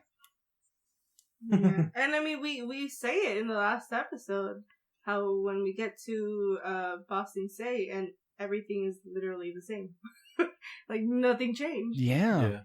And it was 78 years later, right? Yeah. That's crazy. But yeah, Kubira takes over Zaofu, and she gives this little line of okay, get rid of the barriers, or the thing that covers the city.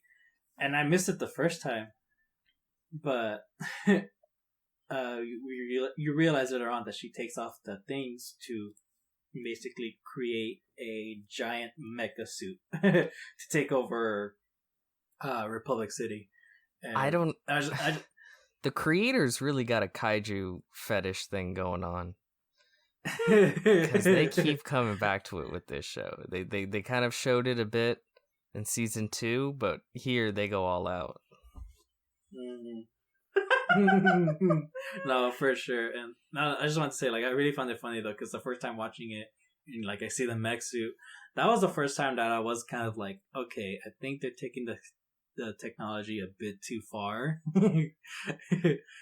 Because some people complained about that in the first season. It's how did they advance so much? I'm I don't know. It's been a few decades. I mean, it makes sense.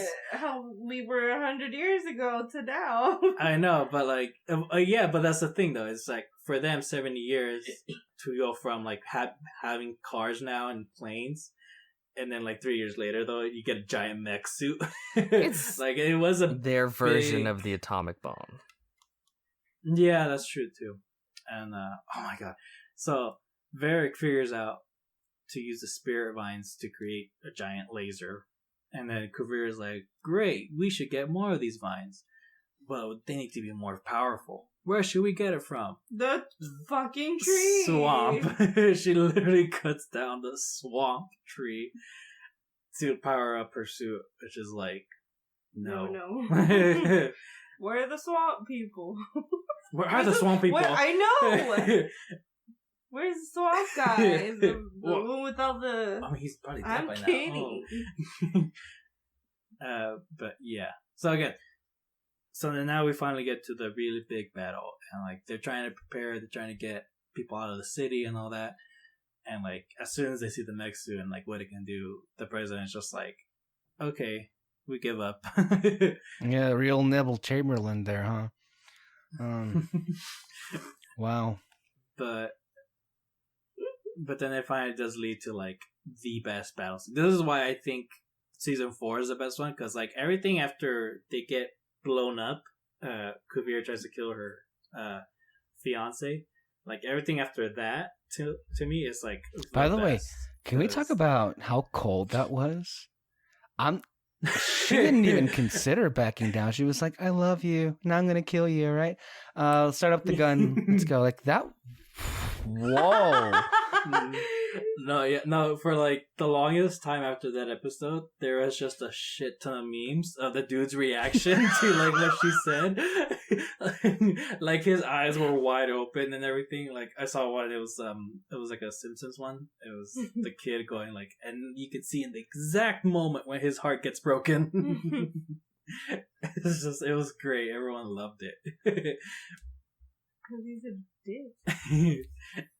But yeah, so then you get all the airbenders working together trying to like stop her, and Mila comes up with the plan of like, let's use some paint to like get rid of her eyesight or something, and all that. And then on the side though, Asami is building like these winged what do they call it? I don't know, but they look like bees. Hummingbird, I think. Oh yeah, I think it was like a hummingbird suit, or yeah, that's what it was, hummingbird suit. And they're gonna add like freaking lasers to them, to try to like make a hole, in the mech suit. And Lin, I think it was Lin, the one that broke out, Asami's dad. Broke out Asami's dad to fix it up, and then again you get a great action scene. Cora is just like constantly using the avatar state to try to knock her down. Mako uses lava bending a lot and everything. And then that's when you get the scene though where Asami's dad sacrifices himself to create the hole. And then once they're inside though, again, another awesome action scene where you finally get that one-on-one Cora and Kubira and everything inside that suit. It was great because like she's using like pieces of metal, but like they somehow turn to liquid and like they're just constantly going back and forth. And then they finally bring it down and all that, stop her, and then Kubira tries to escape into like the forest, I guess, and she finds the big gun that she used for the laser that she threw away earlier. She just goes like, she just fires it straight at her, and she loses control and everything, which is honestly a really funny scene because she's like, Cora's just like, turn it off, and she's like, I can't, and she flies off. And then you get the scene where Cora just the laser's going towards Kubira, and Cora's like, no, and like energy bends the energy. Yeah, and again that scene awesome because like it's like causing a big explosion, but then the music that's going on, that's the thing that like stood out to me the most. It's just like it gets louder and louder as it goes on, and then she opens, and then the aftermath of it is that she opens up a new spirit portal, green one. Man, that city can't catch a break. Oh yeah.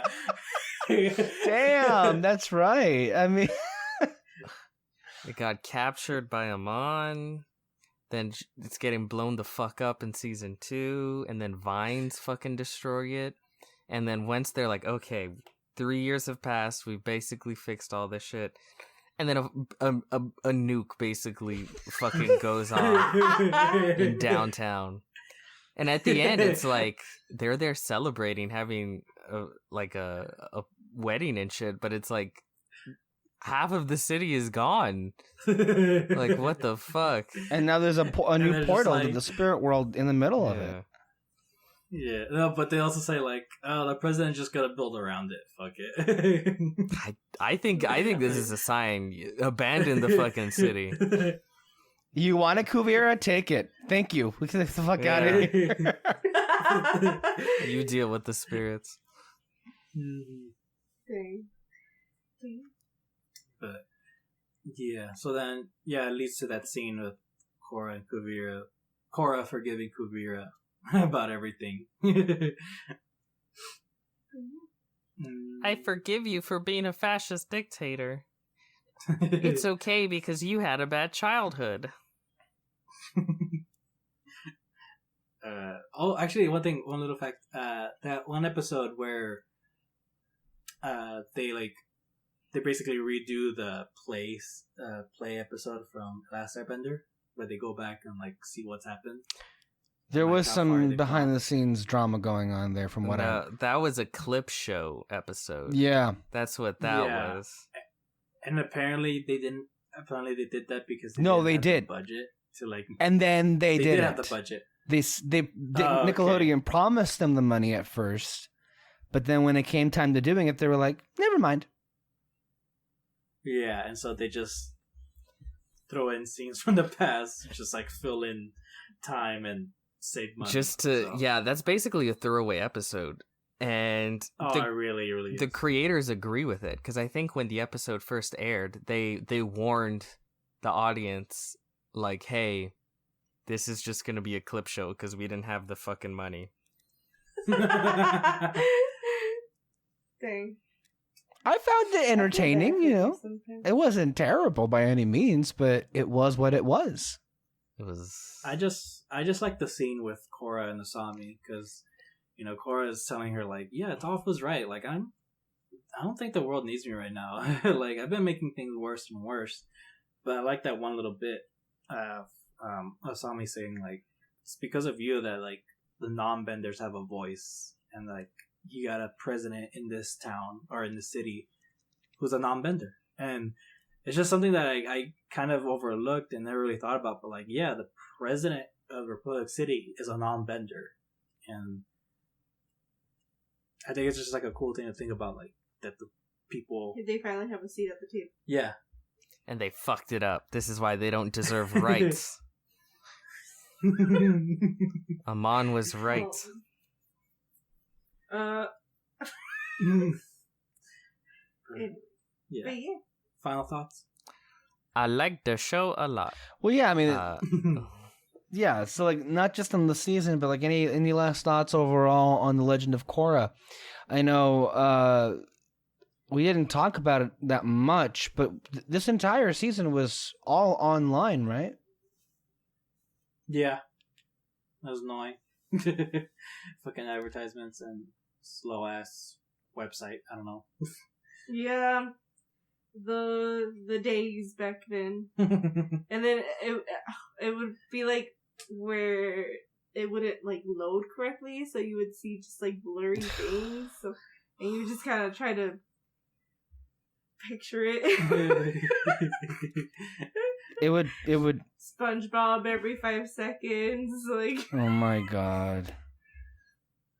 fun times. Nickelodeon is just intent on, you know, fucking just pissing off their Avatar fan community. I mean, you think the movie would have been the low point. Jokes. You know. No, but yeah, but for anyone that's like still on about the whole Korra doesn't grow as a character, the show sucked, it ruined the lore. You're wrong. It's a good show. There is growth within her character. Fucking watch it. This Also, yeah. Go ahead. This show is so unique, and that it had so much bullshit behind the scenes. It's not a perfect show, obviously, as we've discussed, especially with season 2. You can tell so much of the behind the scenes drama is evident on what's on screen. But even despite all that, I still found myself really enjoying the show overall, really enjoying Cora, really enjoying the characters. I like how different it was than the original series. And overall, yeah, I don't know. Cora as a show definitely has a soft spot in my heart, and also Cora as a character. So yeah. No, I think all those things are true. I feel like it was a wonderful successor to The Last Airbender, and to me, I loved it. I think it's great. Honestly, and you know, for all the drama behind the scenes, there still remains a lot of drama in the community or the fandom of it. Like I don't understand it. Like I'm there's sorry. Yeah. I think it's so it is. stupid I mean, look, that, there are, I feel, legitimate things to debate and discuss, and we've had those debates and discussions on these last 4, segments of Korra, but like the vitriol and the hatred that the show has received from a lot of the fandom, I frankly don't understand. And I mean, I think we all, feel this way, but you just can't help but wonder if everything was the same, but if the lead protagonist was a guy, this probably wouldn't be as overt as it is. And you know what? I think this is also one of the best examples of why it ultimately, those people are full of shit. Because you know what? It's like the protagonist, the gender of the protagonist didn't make this any better or worse. And I'm also happy that this exists because it does matter. I know that there are Last Airbender, to their credit, had amazing female characters. Strong, powerful women on that show. But it is different when the show's main character is a woman. And that does matter. And for all of the credit that we gave them for that trailblazing moment, that was the word I've been looking for the entire show, trailblazing moment, how they ended it off. Overall, I think the legacy of this show is, what it's doing, and I think hopefully reflecting the changing times. It ended back in 2014, and we've had a lot of, franchises and intellectual properties who've unveiled their very first female lead this or female lead that, and to varying degrees of success. But I think this is one of the best ones. But unfortunately, what is similar with the hatred with the Legend of Korra and with other characters like Captain Marvel or Rey, there are a lot of unfortunate similarities in the complaints that people throw at it. I throw at them in particular. And if, one of the lasting legacies, unfortunately, is, the reminder that people are highly susceptible to the alt-right and their bullshit conspiracies. And this notion that women lead equals Mary Sue, blah, blah, blah, blah, blah, and less interesting and boring. And, they're sexists. Mm-hmm. Also, what is wrong with you? I don't know. Corona. This show definitely needs to be looked at and like used as an example as to how to properly make a sequel to a franchise that ended perfectly. Thank you for saying that. Like as much as I love the last Airbender. Like, oh, I thought you meant last. No, okay. I'm talking about the last. Jedi. Wow. So what? Wow. So it wasn't Peter. It wasn't Peter. Look. As much as I love the Last Jedi, I could have used it. I could have used it without it. Honestly, like I'm glad we got it, but the way Episode 9 ended, we could have used without it. But especially Force Awakens, it did fall in the line of, let's do the same thing, but bigger and better and all that. Whereas with Korra, though, completely different. it went bigger, but completely different way, instead of like rehashing the same old thing. I'll allow it, counselor. Okay.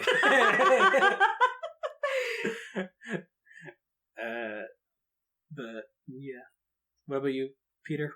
I went first. I already said mine. Oh, okay. Alexis, you're the only girl in the group. Speak for all girls everywhere as you do.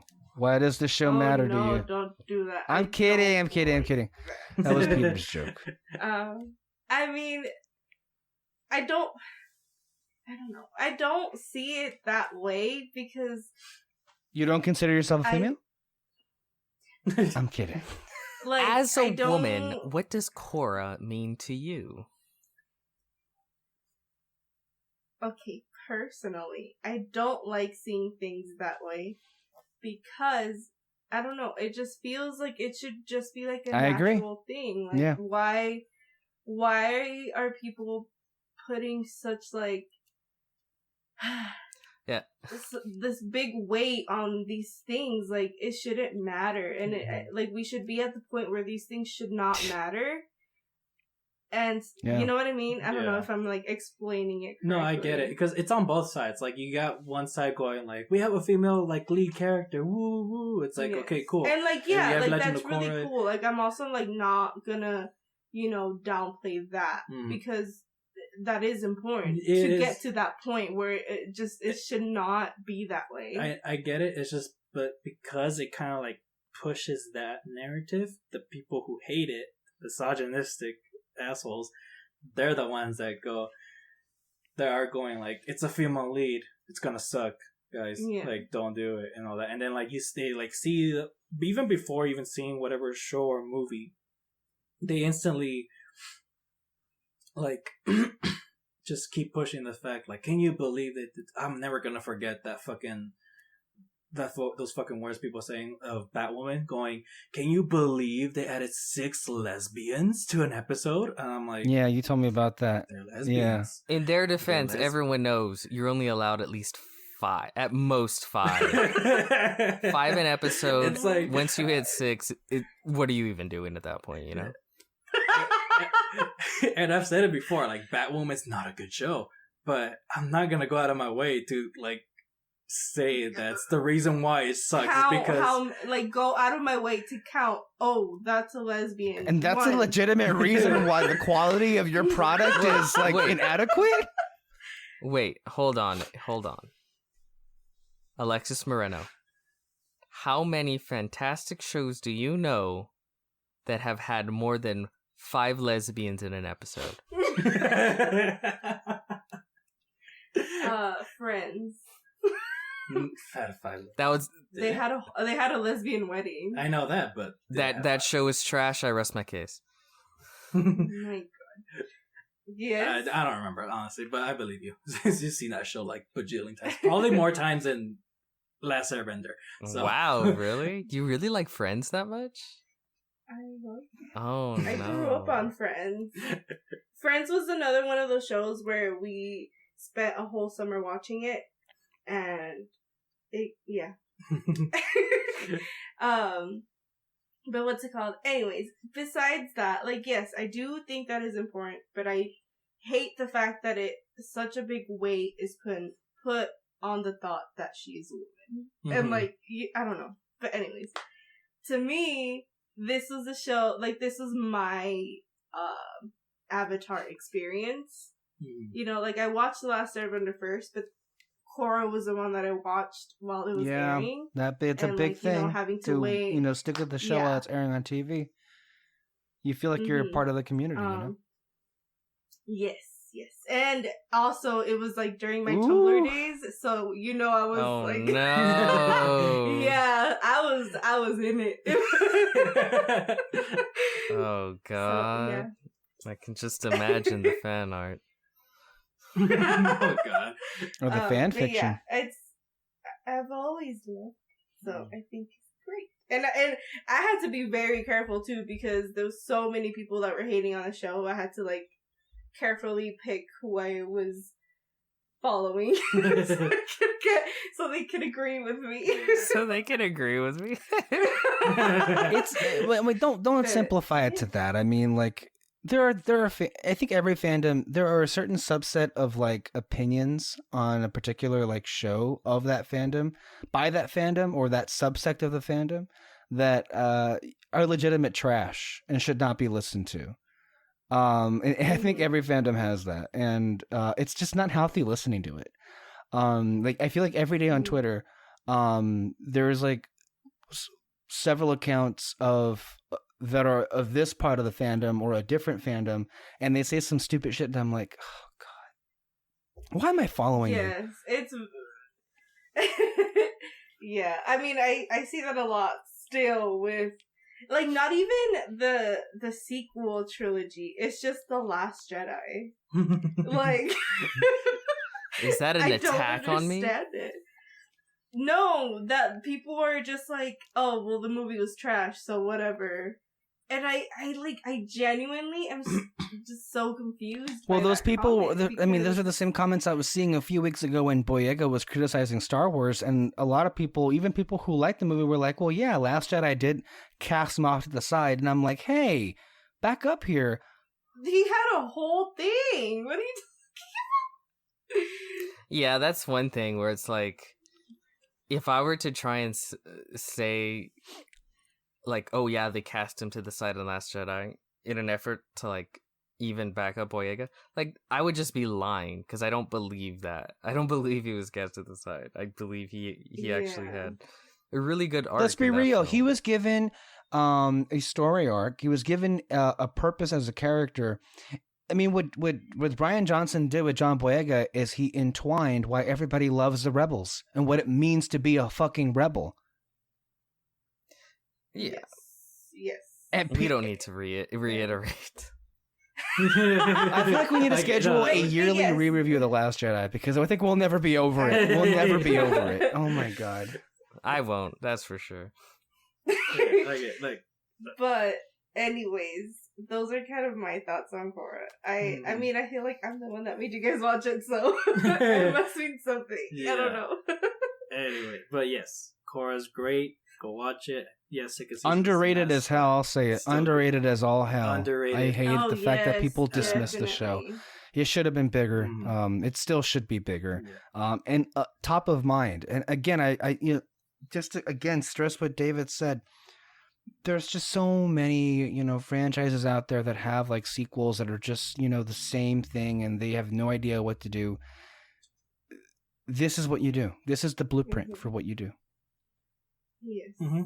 Also, I mean, I'm going to be comparing both The Last Airbender and Korra, because there's this one argument that they always like to bring up, which is Aang has more trauma than Korra. So, in their head, Korra is less. What the fuck? No, excuse me? No, yes. Yes, yeah. Like, no, I mean, everything. Not like less, but just like she shouldn't, I don't know, that she shouldn't be complaining, kind of. But that when people say that, like, that really, really irks me. Like, I get mad because I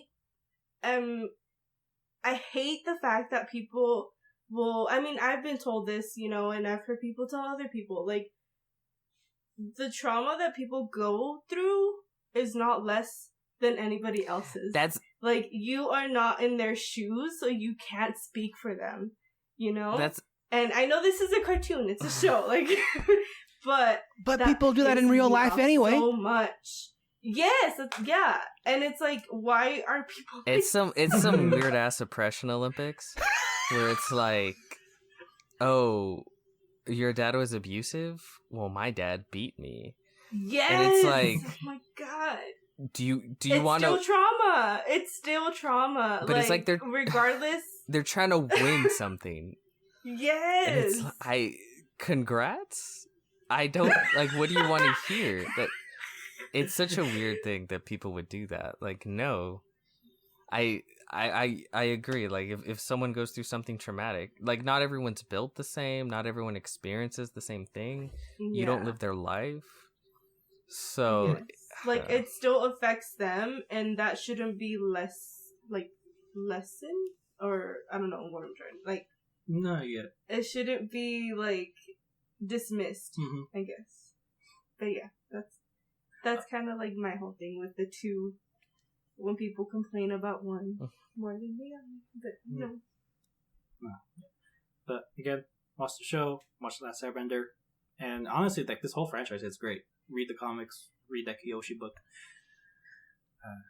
Yeah. Well, you know what? I've had a good time talking about Korra and Airbender with all of you. It's given us some depressingly irrelevant content to discuss in the form of television, considering what's happening in our real reality. So there's that for you. But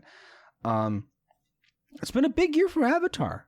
It's a big comeback, and we're all hopeful that the future brings more of this world in ways that doesn't destroy the franchise for the second time in a row. Fingers crossed and everything. But of course, we encourage you all. I'm sure if you've listened to this entire thing, you've seen it already. See it again. Watch it again. We need to get more of this content out there. It matters, and it's just a good show. Watch it. It's definitely going to be on an annual rewatch list, I feel. For me anyway. But thank you all for listening. I thank all you guys for participating on these shows. Alexis and David and Peter and Kyle. Taking all the time out of your schedules to be here and doing this is not easy, and it gets more and more difficult as the pandemic rages on. Because, yeah, there is still that out there. And we'll continue to be here as long as, we're not captured or anything, or marked off, crossed off anybody's lists, as it were. And as we transition into October, we will be continuing, or actually be introducing a new segment, a limited segment, that will be replacing our Avatar thing. And that'll be, we'll all come back and we're going to review the first season of The Haunting of Hill House, and then the new season of The Haunting of Bly Manor, I believe it's what it's called, by creator Mike Flanagan, who is most known for that series, obviously, on Netflix. Although, considering what's happened to recent shows, I'm hoping that season 2 is watched, just, for Mike Flanagan's sake and for the sake of people who like the show.